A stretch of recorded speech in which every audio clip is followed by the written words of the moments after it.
Welcome back to official Akhtar Rahman sir YouTube channel. एक नए video में आपका फिर से बहुत बहुत वेलकम है दोस्तों। सीटेट फरवरी 2026 को लेकर आज के इस वीडियो में हम ईवीएस पेडागोजी को लेकर, परिसर अभ्यास को लेकर फिर से कुछ इंपॉर्टेंट और सिलेक्टेड प्रश्न देखने वाले हैं दोस्तों। 2011 से लेकर 2024 की प्रश्न पत्रिकाओं में जिस प्रकार के प्रश्न पूछे गए दोस्तों, उसका टोटली एनालिसिस करके प्रत्येक वीडियो में हम जो है यहाँ पर सिलेक्टेड क्वेश्चन आप लोगों के लिए ला रहे हैं दोस्तों। और बिल्कुल परीक्षा के दृष्टिकोण से ये तमाम क्वेश्चन जो है वो बहुत ज्यादा इंपॉर्टेंट होने वाले हैं। तो चलिए वीडियो में आगे बढ़ते हैं।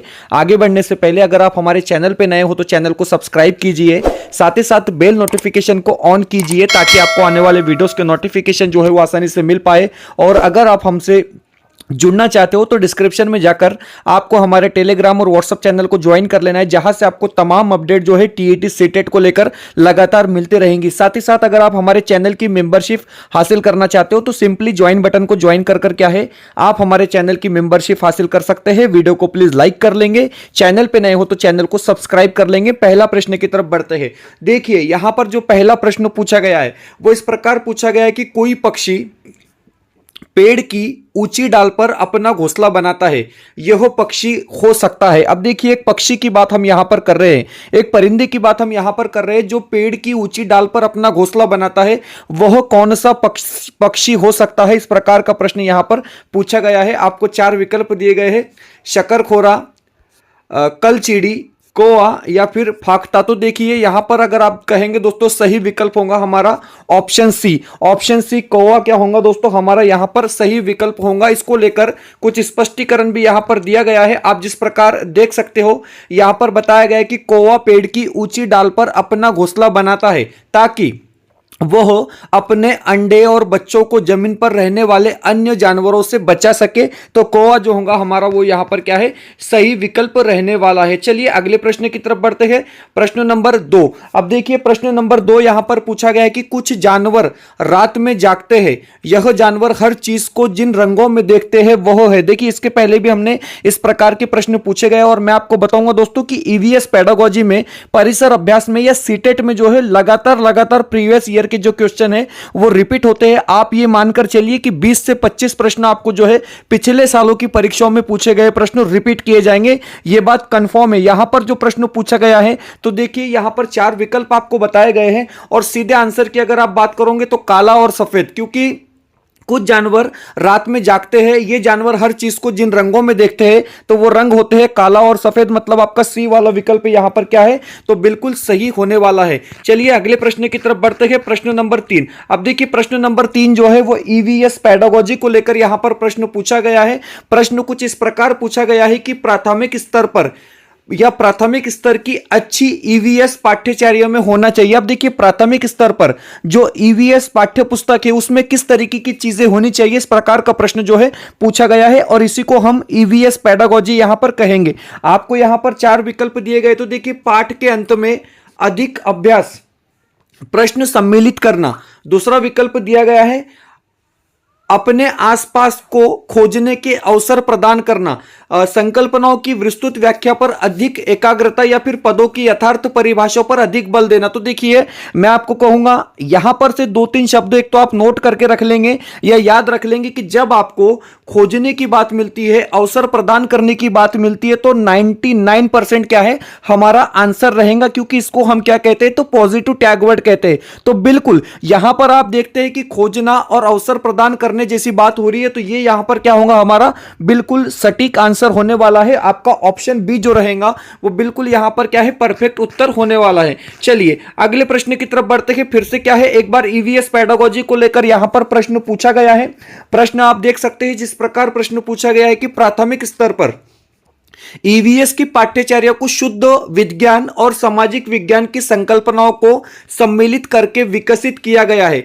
ऐसा करने का मुख्य उद्देश्य क्या है। अब देखिए ईवीएस मतलब पर्यावरण, पर्यावरण की जो पाठ्यपुस्तक होती है उसमें विज्ञान भी होता है, सामाजिक विज्ञान भी होता है। ये तमाम चीजों को इंक्लूड कर इसको बनाया गया है। इसका रीजन आपसे यहां पर पूछा जा रहा है। आपको यहां पर भी चार विकल्प दिए गए। देखिए शिक्षार्थी को मतलब विद्यार्थियों को पर्यावरण को साकल्यवादी ढंग से देखने योग्य बनाना, पढ़ाई के विषयों की संख्या को कम करना, तो देखिए ये तो रीजन नहीं होगा, सीधी सी बात है।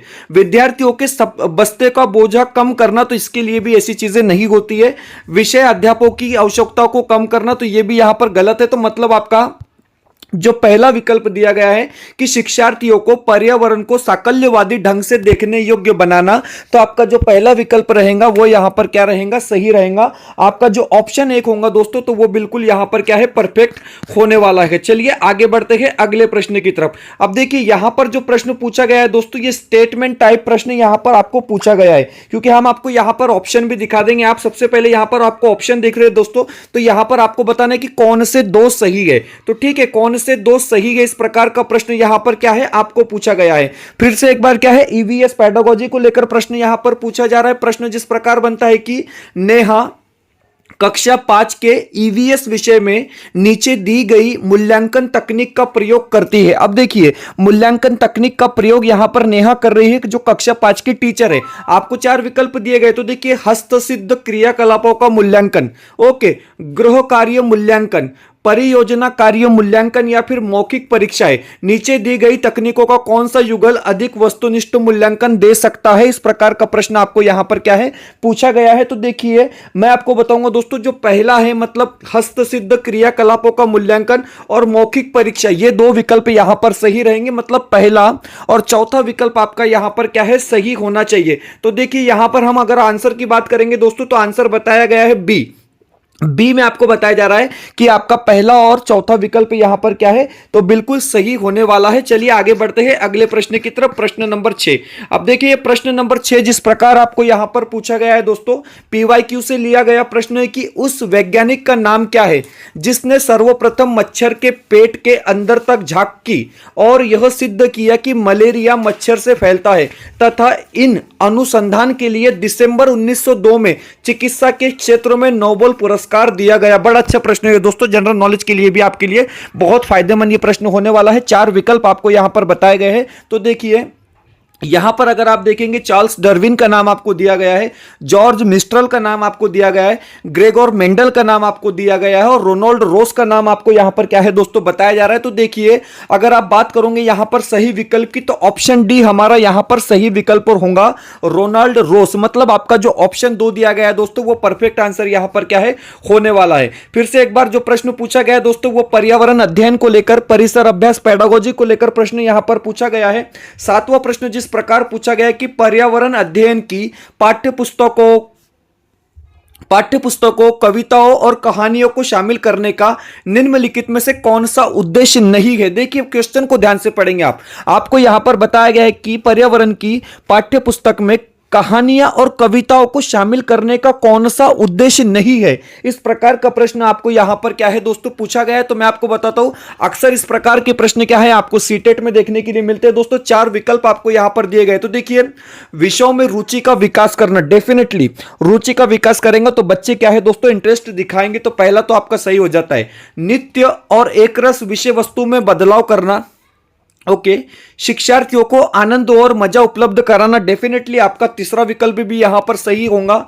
शिक्षार्थियों में कल्पना शक्ति और सृजनात्मकता योग्यता को बढ़ावा देना, तो बिल्कुल आपका जो डी वाला विकल्प भी सही है। तो मतलब आपका जो बी वाला विकल्प यहां पर दिया गया है कि नित्य और एकरस विषय वस्तु में बदलाव करना, तो यह विकल्प आपका क्या है दोस्तों, पर्यावरण अध्ययन का उद्देश्य नहीं होगा। मतलब आपका जो बी वाला विकल्प यहां पर दिया गया है वो यहां पर क्या रहने वाला है, सही होने वाला है। चलिए आगे बढ़ते हैं। अगला प्रश्न जो पूछा गया दोस्तों, क्वेश्चन नंबर 8। अब देखिए प्रश्न नंबर 8 क्या पूछा गया है। आपको यहां पर 4 कथन दिए गए हैं दोस्तों, और प्रश्न पूछा गया है कि अल बरूनी कौन था। देखिए अल बरूनी को लेकर भी 3 से 4 बार जो है सीटेट में प्रश्न पूछे जा चुके हैं दोस्तों, खास कर ईवीएस पेडागोजी में, परिसर अभ्यास में। यहां पर आपको पूछा गया कि अल बरूनी कौन था। विकल्प आपको दिए गए। देखिए यहां पर पहला विकल्प दिया गया है कि वह एक कुतुबशाही सुल्तान था जिसने हमारे देश में लगभग 40 वर्ष शासन किया। दूसरा ऑप्शन आपको दिया गया कि वह अफगानिस्तान का एक व्यापारी था जो हमारे देश में मेवों के बाजार का अध्ययन करने आया था। तीसरा विकल्प आपको दिया गया है कि वह उज्बेकिस्तान का यात्री था जिसने एक किताब लिखी जो हमारे देश के इतिहास के बारे में जानने में सहायक है। और चौथा विकल्प आपको बताया गया है कि वह एक यात्री था जिसने भारत के लोगों की संस्कृति का अध्ययन करने के लिए कश्मीर से कन्याकुमारी तक की यात्रा की। इस प्रकार आपको 4 विकल्प दोस्तों अल बरूनी के संदर्भ में दिए गए थे और मैं आपको बताऊंगा कि अल बिरूनी कौन था। तो देखिए वह उज्बेकिस्तान का यात्री था जिसने एक किताब लिखी जो हमारे देश के इतिहास के बारे में जानने में सहायक है। तो मतलब सी वाला विकल्प आपका क्या रहेगा दोस्तों, यहां पर सही होगा। ऑप्शन सी जो होगा आपका वो बिल्कुल परफेक्ट आंसर यहां पर क्या है होने वाला है। चलिए फिर से एक बार क्या है ईवीएस पेडागोजी को लेकर यहां पर 9वां प्रश्न पूछा गया है।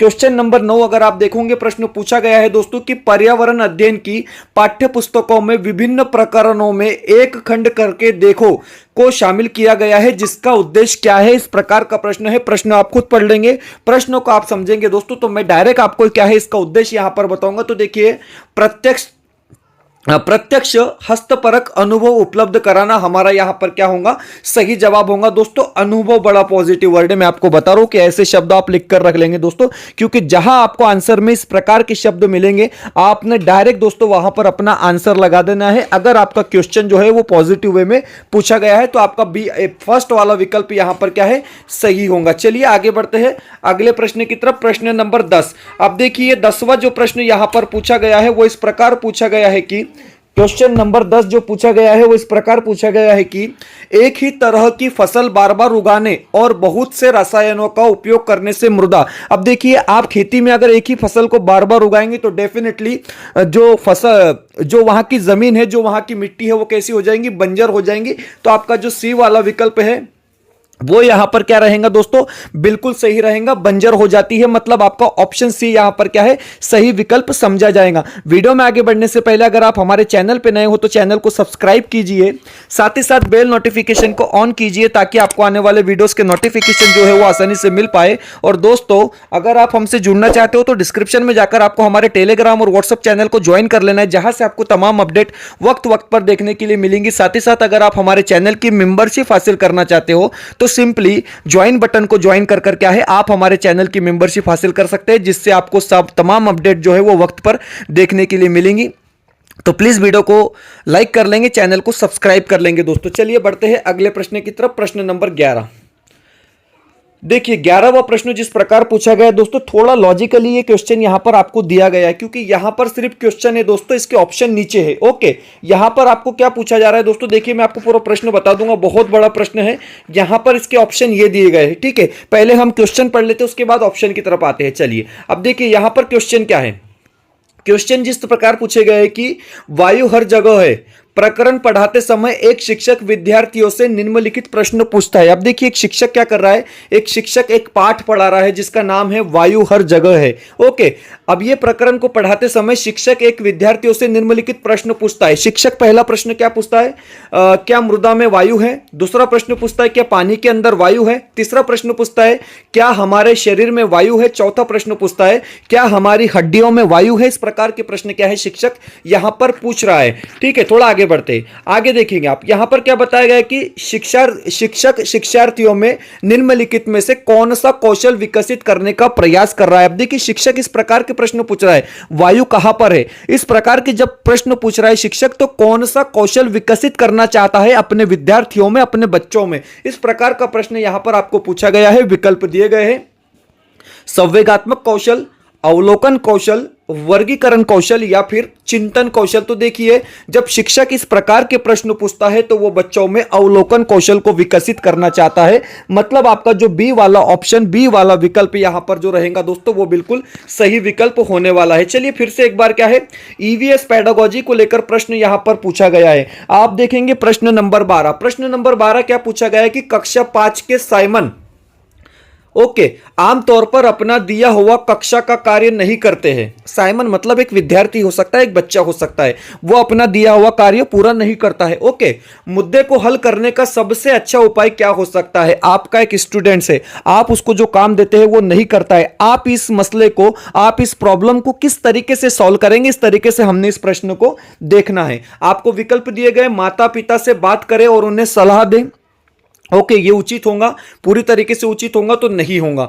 उसे वैकल्पिक आसान गृह कार्य दे, चलिए ये भी ठीक है, लेकिन पूरी तरीके से उचित होगा तो ये भी पूरी तरीके से उचित नहीं होगा। उसकी कठिनाई का पता लगाने और उसके अनुसार कक्षा कार्य को समायोजित करने के लिए उससे बात करें। तो देखिए ये परफेक्ट आंसर यहां पर होने वाला है दोस्तों, क्योंकि सबसे पहले हमको क्या करना है, उसकी कठिनाई का पता लगाना है कि वो ऐसा क्यों नहीं कर पा रहा है। तो ऑप्शन सी आपका सही रहेगा, किसी दूसरे बच्चे को उसकी कक्षा के कार्य को पूरा करने में मदद करे। तो ये तो बिल्कुल मतलब आउट ऑफ सिलेबस के ऑप्शन हो गए, तो आपका सी वाला विकल्प यहां पर क्या है, बिल्कुल सही रहेगा। चलिए बढ़ते हैं अगले प्रश्न की तरफ, प्रश्न नंबर 13। चलिए 13वां प्रश्न क्या पूछा गया है आप देखेंगे। क्वेश्चन नंबर 13 पूछा गया है, नीचे दिए गए किस राज्य के ग्रामीण लोग अपने ढालू छत वाले लकड़ी के मकान मजबूत बांस के खंभों पर धरती से 3 से 3.5 मीटर की ऊंचाई पर बनाते हैं? किस राज्य के लोग हैं? तो यहां पर आपको असम, उड़ीसा, राजस्थान, लद्दाख 4 विकल्प दिए गए हैं और हम असम को क्या है यहां पर अपना सही आंसर बता देंगे। बढ़ते हैं अगले प्रश्न की तरफ, प्रश्न नंबर 14। 14वां प्रश्न आप देख सकते हैं। देखिए प्रश्न नंबर 14 क्या पूछा गया है। प्रश्न नंबर 14 पूछा गया है कि भारत के मानचित्र में दिल्ली की स्थिति के सापेक्ष गांधीनगर मतलब गुजरात की राजधानी, गांधीनगर होना चाहिए था, और पटना बिहार की राजधानी की दिशाएं क्रमशः। आपको यहां पर प्रश्न समझ गया दोस्तों। आप जब भारत का मैप देखेंगे, पटना से, बिहार से, गुजरात से और दिल्ली में अंतर देखेंगे दोस्तों, तो यहां पर आपको 4 दिशाएं दी गई है। सीधे तौर पर हम कहेंगे कि दक्षिण पश्चिम और दक्षिण पूर्व क्या है, यहां पर हमारा सही विकल्प रहेगा दोस्तों। ऑप्शन डी जो होगा हमारा वो बिल्कुल सही विकल्प यहां पर होने वाला है। चलिए अगले प्रश्न की तरफ बढ़ जाते हैं। प्रश्न नंबर 15 क्या पूछा गया है। देखिए क्वेश्चन नंबर 15 पूछा गया है कि निम्नलिखित में से कौन सा एनसीएफ 2005 के अनुसार ईवीएस पाठ्यक्रम में सुझाए गए 6 विषयों में से एक है? तो देखिए इसके बारे में आपको थोड़ा सा नॉलेज यहां पर होना चाहिए दोस्तों, क्योंकि यहां पर अगर आप सही आंसर की बात करेंगे तो वो होगा चीजें जो हम बनाते हैं और करते हैं, मतलब हमारा पहला विकल्प यहां पर क्या रहेगा, सही रहेगा। ऑप्शन 1 जो होगा दोस्तों वो बिल्कुल हमारा यहां पर क्या है, सही विकल्प होने वाला है। चलिए आगे बढ़ते हैं। इसके पहले हम यहां पर आपको बताएंगे दोस्तों कि देखिए यहां पर सीटेट फरवरी 2026 पेपर 1 के लिए हमारे पास करीब 50 क्वेश्चन सेट अवेलेबल है दोस्तों, जिसमें आपको मराठी भाषा पेडागोजी को लेकर 10 क्वेश्चन सेट, हिंदी भाषा पेडागोजी को लेकर 10 क्वेश्चन सेट, सीडीपी मतलब बाल मानस शास्त्रों को लेकर 10 क्वेश्चन सेट, ईवीएस मतलब परिसर अभ्यास को लेकर 10 क्वेश्चन सेट और मैथमेटिक्स मतलब गणित को लेकर यहां पर 10 question set, total 50 question set जो है दोस्तों आपको सिर्फ और सिर्फ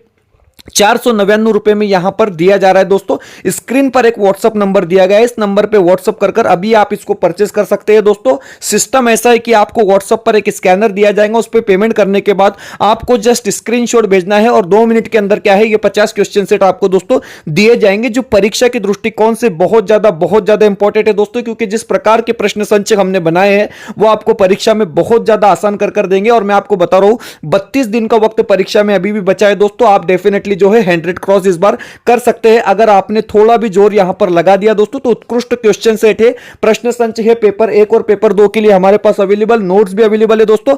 व्हाट्सएप नंबर आपको दिया गया है, इस नंबर पे कांटेक्ट कर आप क्या है इसको परचेस कर सकते हैं। अभी तक भी अगर आपने सीटेट का कुछ भी नहीं किया है दोस्तों, तो मैं आपको अभी भी बताता हूं कि अगले 32 दिन आपने सिर्फ हमको फॉलो करना है दोस्तों, आपका सीटेट पास होना बिल्कुल फिक्स है, क्योंकि इस बात की हम आपको गारंटी देते हैं। तो स्क्रीन पर व्हाट्सएप नंबर दिया गया, उस नंबर पर कांटेक्ट कर आप क्या है इसको परचेस कर सकते हैं दोस्तों। वीडियो को प्लीज लाइक कर लेंगे और चैनल को सब्सक्राइब कर लेंगे। चलिए प्रश्न नंबर 16 देखते हैं।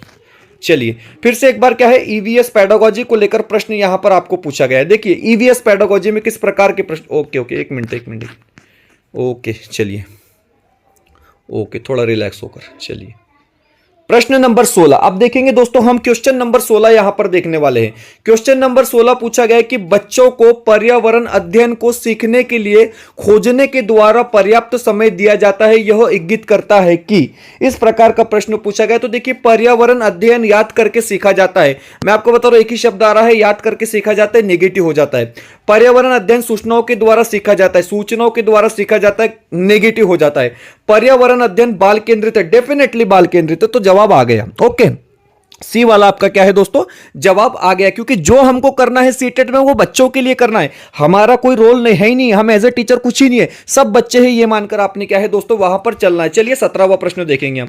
17वां प्रश्न फिर से एक बार क्या है, ईवीएस पेडागोजी को लेकर यहां पर पूछा गया है। प्रश्न इस प्रकार पूछा गया कि निम्नलिखित में से किसको पर्यावरण अध्ययन में बच्चों के आकलन में दूर करना चाहिए। अब देखिए बच्चों का जब आप आकलन कर रहे हैं तो किस चीज को आपको क्या है दूर करना चाहिए। ओके, तीन चीजें तो शामिल होंगी, एक नहीं होंगी, उसको ही हमको क्या है यहां पर ढूंढ कर निकालना है। तो देखिए बच्चों के सीखने के गुणात्मक आकलन ये जरूरी होगा, आकलन के संकेतों का उपयोग ये भी जरूरी है। कक्षा 5 के ईवीएस पाठ्य पुस्तक में प्रत्येक पाठ के अंत में दिए गए आज हमने क्या सीखा पर चर्चा जरूरी है। यहां पर ऑप्शन 1 बताया कि बच्चों के उत्तरों को सही या गलत में आंकना, तो देखिए ऐसा नहीं करते, बच्चों डिमोटिवेट हो जाते हैं। अगर आप बच्चों के जवाब को सही और गलत में आकेंगे तो ये सही नहीं होगा, तो आपका पहला विकल्प यहां पर क्या है दोस्तों, हमारा सही जवाब हो जाता है। बढ़ते हैं अगले प्रश्न की तरफ, प्रश्न नंबर 18।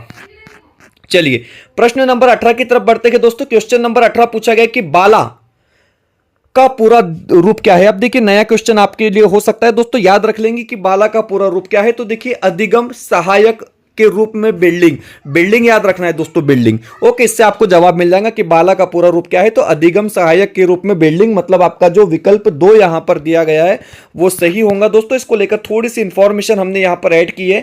यहां पर बताया जा रहा है कि सीखने में मदद के रूप में बिल्डिंग स्कूल के बुनियादी ढांचे में बाल अनुकूलन, शिक्षा और मनोरंजक आधारित भौतिक वातावरण के विकास के माध्यम से शिक्षा में गुणवत्तात्मक सुधार की दिशा में एक अभिनव अवधारणा है। चलिए आगे बढ़ते हैं अगले प्रश्न की तरफ, प्रश्न नंबर 19वां क्वेश्चन देखेंगे दोस्तों। चलिए 19वां प्रश्न है कि निम्नलिखित में से कौन सी ईवीएस कक्षा में गतिविधि है। अब देखिए ईवीएस कक्षा में कौन सी गतिविधि की जाती है दोस्तों, इस प्रकार का प्रश्न आपको पूछा गया है। 2 मिनट कॉल नहीं करेंगे। यहां पर आपको 4 विकल्प दिया गया। तो देखिए चित्र काटना, ओके, हम इसको सही समझेंगे।